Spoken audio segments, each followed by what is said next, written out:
말씀의 제목은 임마누엘의 믿음입니다. 임마누엘의 믿음. 오늘 23절 말씀에 보면은 이런 말씀이 있습니다. 보라, 처녀가 잉태하여 아들을 낳으리니 그의 이름을 임마누엘이라 하라. 이 말씀, 천사가 요셉에게 들려준 말씀입니다. 그런데 이 말씀은 원래 700년 전에 이사야 선지자가 했던 메시아에 관한 예언입니다. 메시아의 탄생에 관한 예언입니다. 실제로 예수님은 동정녀 마리아에게서 나셨고 그 예수님이 임마누엘로 우리에게 오셨습니다. 그런데 임마누엘이라는 이 이름의 의미는 하나님이 우리와 함께 하신다입니다.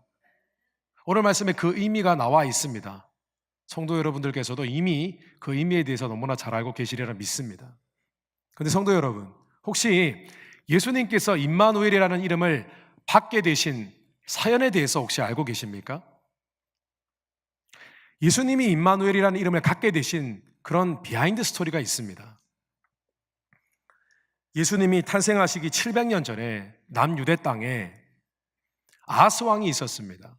근데 아하스 왕이 나라를 다스리다가 어느 날 좋지 않은 소식을 들었습니다. 어떤 소식이냐 하면은 아람이라는 나라와 북이스라엘이 연합 동맹을 맺었습니다. 동맹을 맺어서 곧 쳐들어온다는 그런 소식을 듣게 되었습니다. 마음에 두려움이 임했습니다. 걱정하였습니다. 염려하였습니다. 그런데 이때 하나님께서 아하스 왕을 불쌍히 여기셨습니다. 그래서 선지자 이사야를 통해서 그에게 말씀을 전해주십니다. 위로의 말씀이었어요. 그 두 나라는 결코 남유다를 침공하지 못할 것이다. 그렇게 말씀해 주십니다. 그들은 결국 패망하게 될 것이다. 결국 그들 나라들은 다 망하게 될 것이다 라고 말씀을 해주셨습니다. 그런데 하나님께서 이 예언을 하실 때에 아하스 왕의 또 한 가지 제안을 하십니다. 기가 막힌 제안을 하시는데 어떤 제안을 하시냐 하면은 나는 너에게 믿음을 주기 원한다. 내가 정말 너와 함께하는 것을 믿기를 원한다. 그래서 네가 내게 징조를 구해라. 그러면 내가 그 징조를 보여주겠다. 그러면 너가 그 징조를 보고 나를 믿으라 라고 하셨습니다. 쉽게 얘기하면은 네가 만약에 토네이도를 보여달라고 하면 내가 토네이도를 보내주고 지진을 일으켜달라고 하면 지진을 일으켜 줄 테니까 너는 그 징조를 보고 나를 확실히 믿고 바로 서라 라고 하신 것입니다. 그런데 아하스 왕은 그 말을 무시합니다. 이렇게 대답을 합니다. 나는 하나님을 시험할 수 없습니다. 하나님을 시험하고 싶지 않습니다. 그러므로 나는 하나님께 징조를 구하지 않겠습니다. 그렇게 얘기를 합니다. 언뜻 보면은 믿음에서 나온 대답 같습니다. 근데 믿음에서 나온 대답이 아니었습니다. 도리어 불신에서 나온 대답이었습니다. 아하스 왕은 하나님을 믿지 않았습니다. 신뢰하지 않았습니다. 뿐만 아니라 이사야 선지자가 했던 그 예언도 하나님이 하신 예언이라고 믿지 않았습니다. 그래서 실제로 이후 아하스 왕은 친아수르 정책을 펴고 아수르와 동맹을 맺습니다. 이때 아하스 왕의 불신앙에 대해서 실망하신 하나님은 다시 선지자 이사야를 통해서 이런 예언을 하십니다. 네가 내게 징조를 구하지 않느냐? 그러나 나는 너에게 징조를 보여주겠다. 네가 아무리 징조를 보여달라고 얘기하지 않아도 나는 꼭 너에게 징조를 보여주겠다. 그렇게 말씀하시면서 했던 예언이 바로 오늘 메시아 탄생에 관한 예언이었습니다. 그래서 예언의 원본은 이렇습니다. 보라, 처녀가 잉태하여 아들을 낳을 것이요 라고 시작하는 것이 아니라 그러므로 주께서 친히 징조를 너에게 주실 것이라. 보라, 처녀가 잉태하여 아들을 낳을 것이요 그의 이름을 임마누엘이라 하리라.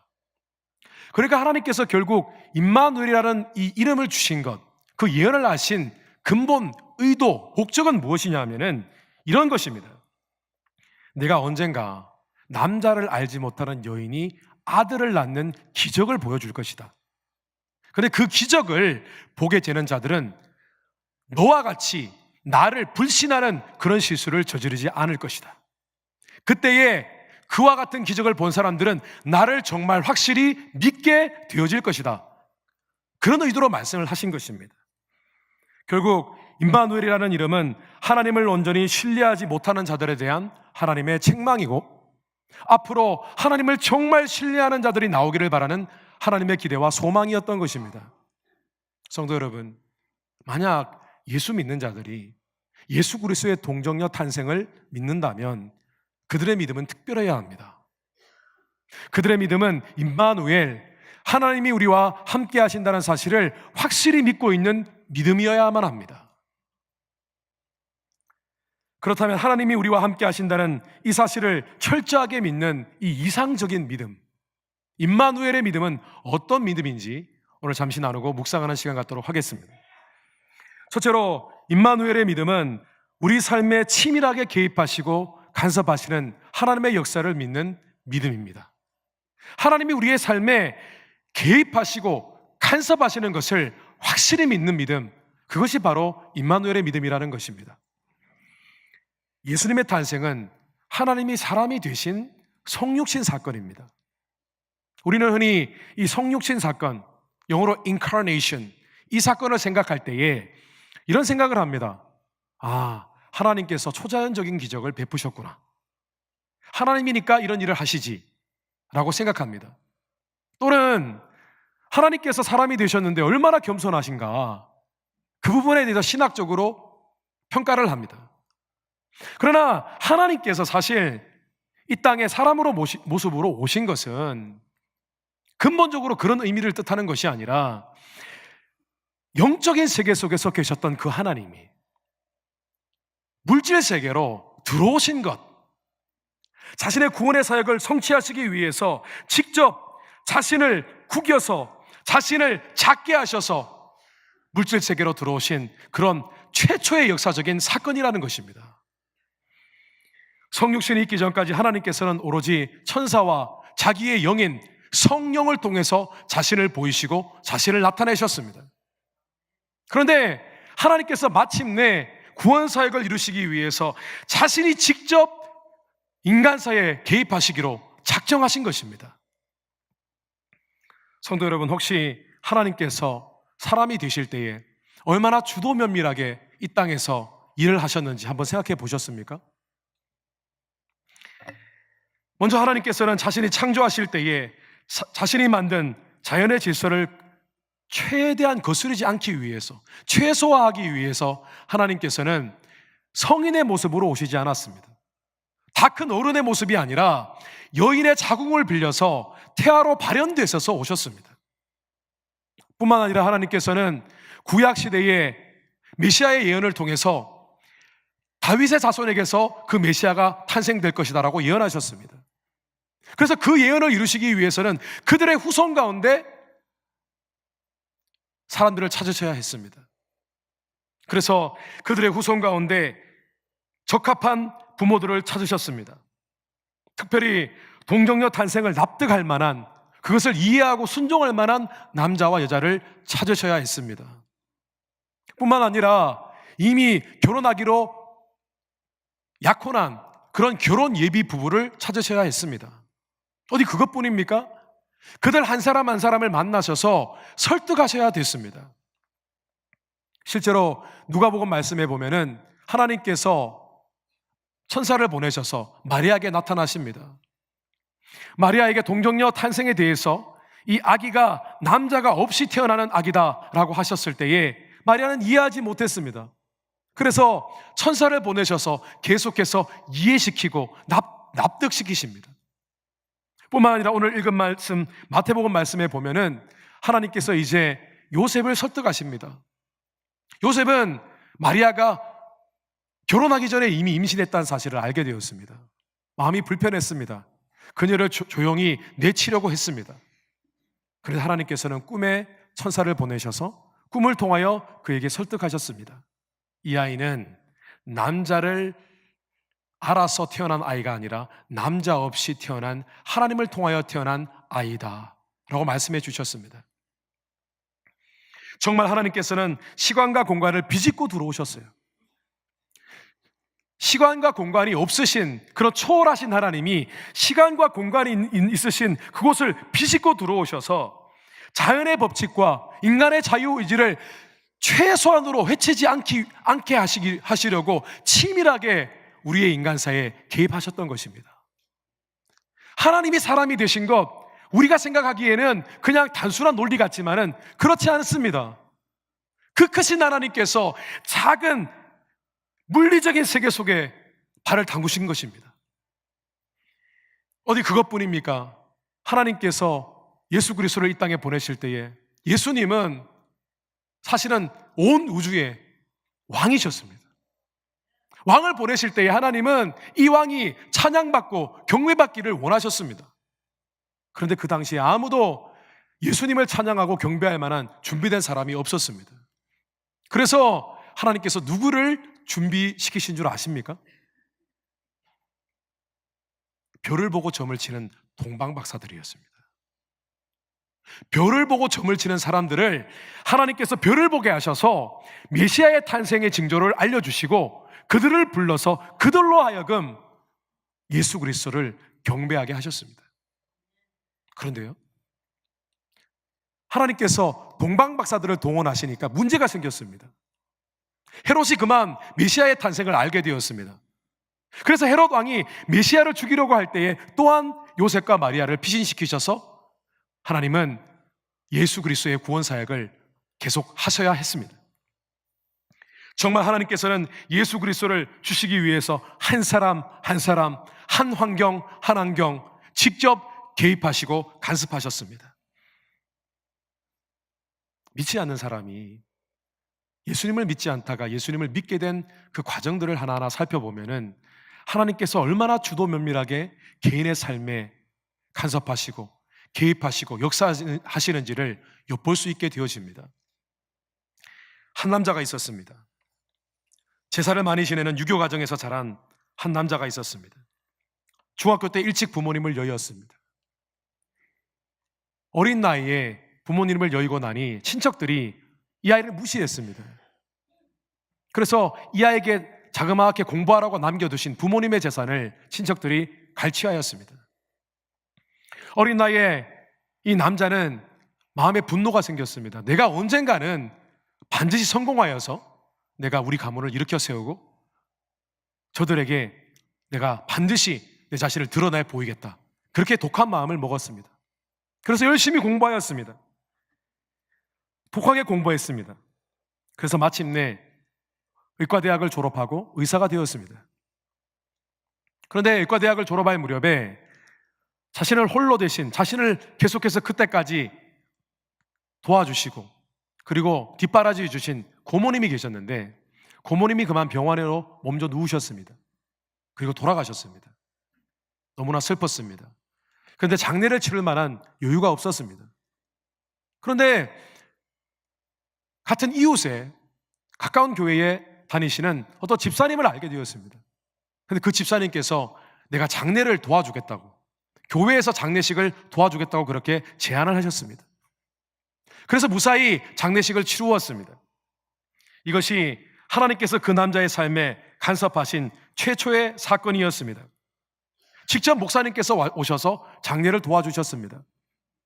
기독교식으로 장례를 치른지 그렇지 않은지는 모르겠습니다만은 어쨌든 교회에서 장례를 다 도와주었습니다.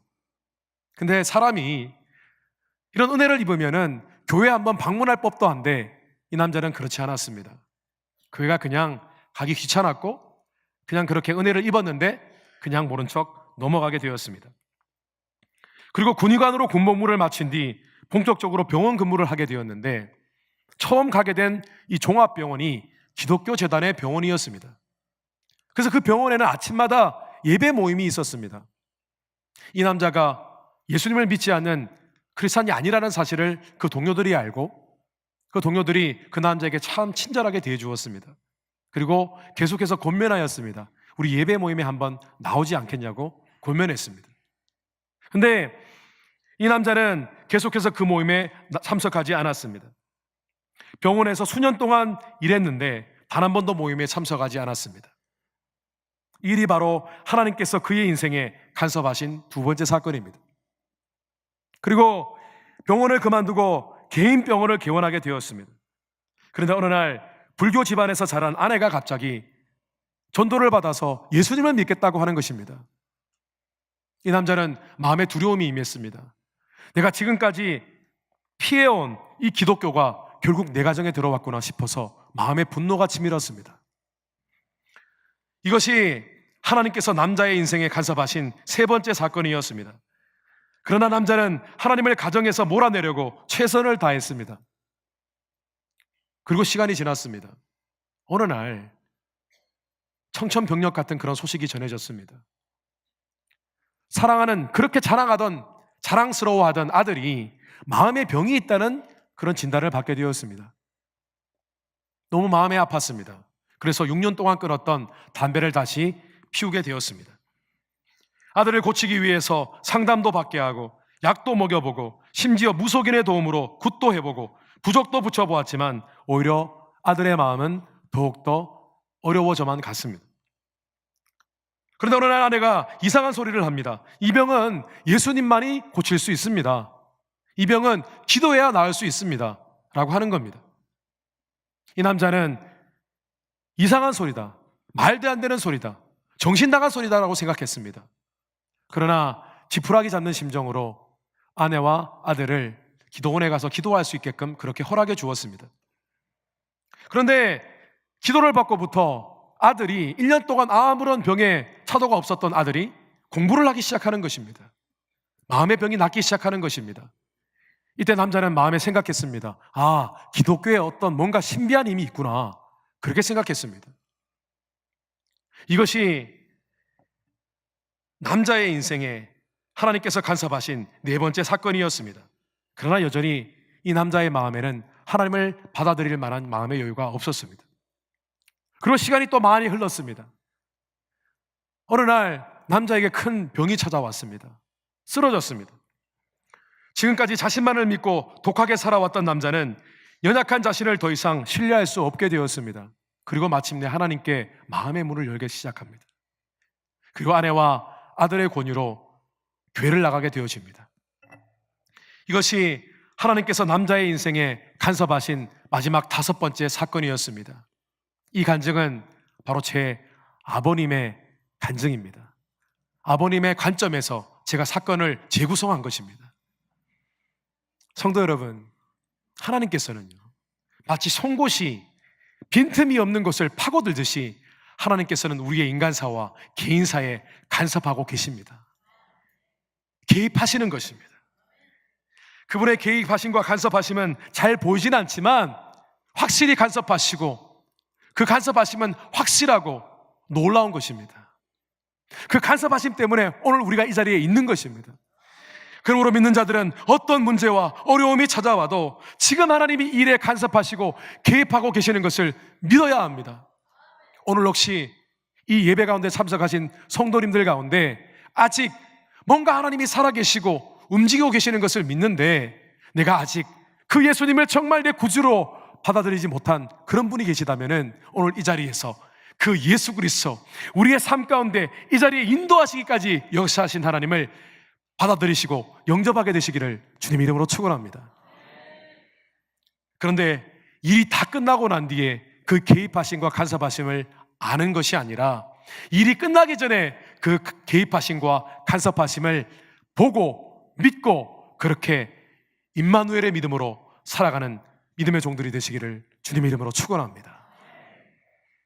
둘째로 임마누엘의 믿음은 광대하신 하나님의 역사를 믿는 믿음입니다. 성도 여러분, 하나님은 광대하십니다. 하나님의 능력은 위대하십니다. 하나님께서 구원의 역사를 시작하실 때 마치 점과 같은 베들레헴의 아주 평범한 가정에서부터 그 역사를 시작하셨습니다. 아이가 태어났습니다. 목수 가정에 아이가 태어났는데 아이가 잘난 것이 없습니다. 그냥 평범한 아이입니다. 그 아이가 자랐습니다. 30살 될 때까지 너무나 평범하게 살았습니다. 그런데 어느 날 30살이 될 무렵에 그 아이가 하나님의 사람, 하나님의 아들이라는 것을 깨닫고 그때부터 제자들을 모으고 하나님의 일을 하기 시작합니다. 복음을 전하기 시작합니다. 근데 복음을 전하는데 기적이 일어나기 시작합니다. 예루살렘이 뒤집어졌습니다. 온 유대가 들썩였습니다. 사마리아까지 복음이 전해졌습니다. 그리고 그 복음이 전해져서 유럽과 온 세계의 열방에 그 복음이 전해지게 되었습니다. 혹자는 이 복음은 사라져 없어질 복음이다.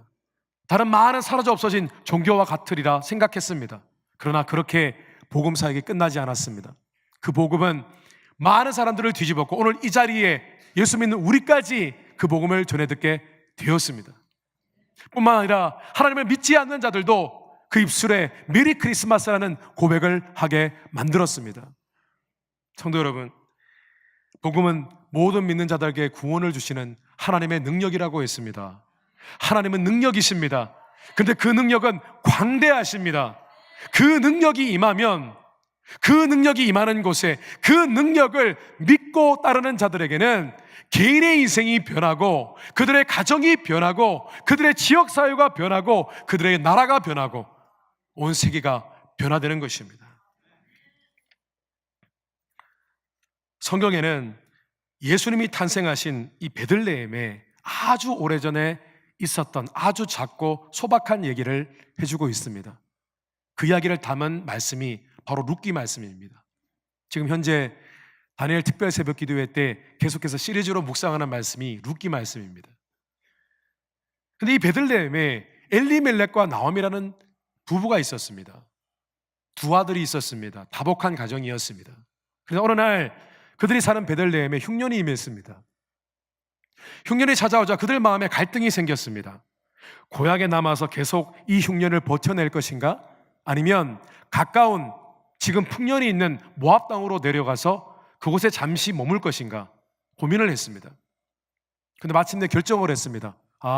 모압 땅으로 이주해서 잠시 시간을 보내자라고 결정하고 모압 땅으로 떠났습니다.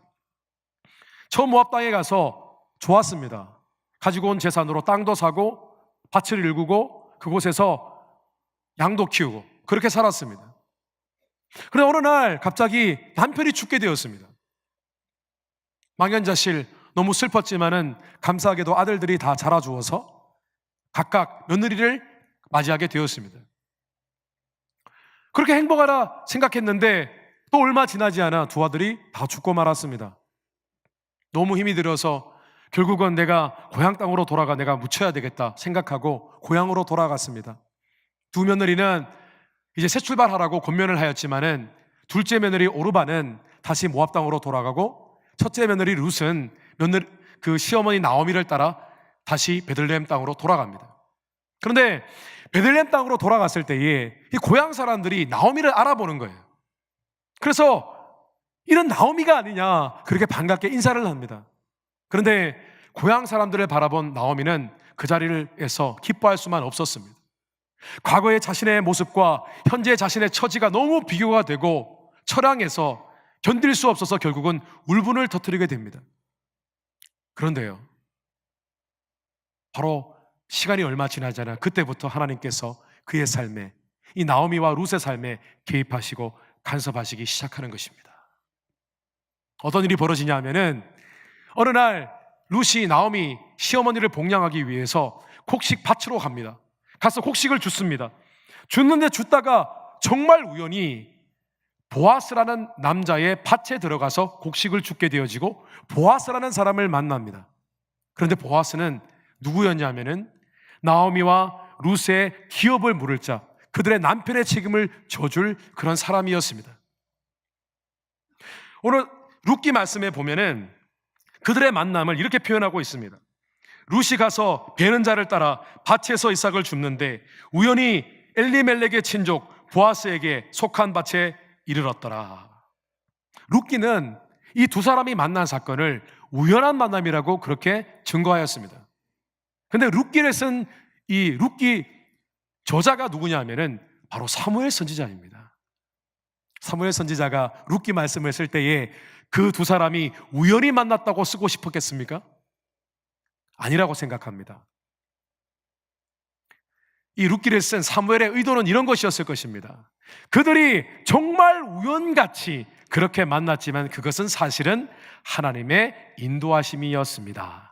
하나님의 간섭하심이었습니다. 하나님의 개입하심이었습니다. 이 얘기를 해주고 싶었던 것 같습니다.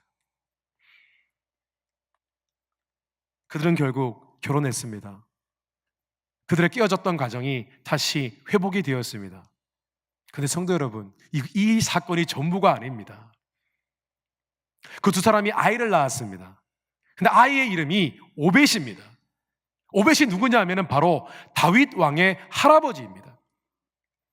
룻기 4장 21절 22절 말씀을 보면 이런 말씀이 있습니다.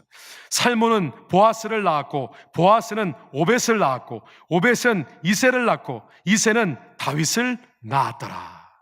이 룻과 보아스의 가정에 마침내 다윗 왕이 탄생이 되었습니다. 그런데 이것이 전부가 아닙니다.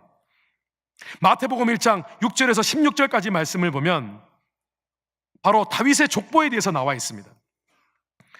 이새는 다윗 왕을 낳으니라. 다윗은 우리아의 아내에게서 솔로몬을 낳고 솔로몬은 르호보암을 낳고 르호보암은 아비야를 낳고 아비야는 아사를 낳고 힘들어서 못하겠습니다.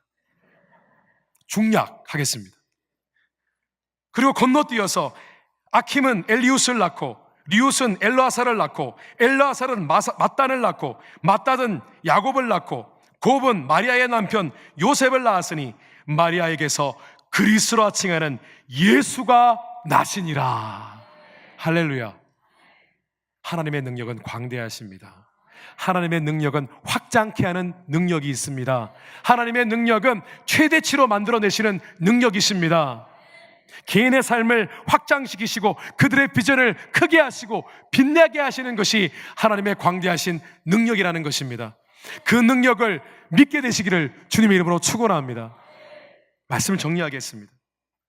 하나님께서 예수님에게 임마누엘이라는 이름을 주신 것은, 그 임마누엘 하나님 예수 그리스도를 우리에게 보내주신 것은, 너희가 이 동정녀 탄생을 믿는다면, 이 놀라운 징조와 기적을 믿는다면 너희가 바로 나를 믿어야 되지 않겠느냐, 그런 의미입니다. 너희가 내 안에서 내가 정말 너희 가운데 개입하고 간섭하고 광대한 능력으로 역사하고 계신 것을 믿어야 하지 않겠는가, 그 말씀을 하시고자 하심이었던 것입니다. 성도 여러분, 2018년도에는 임마누엘의 믿음으로 살아가게 되시기를 주님의 이름으로 축원합니다. 정말 살아있는 하나님, 우리 가운데 계시는 하나님, 그 하나님을 믿고 살아가실 때에 하나님의 광대하신 역사를 날마다 경험하게 되시기를 주님 이름으로 축원합니다. 다 기도하겠습니다.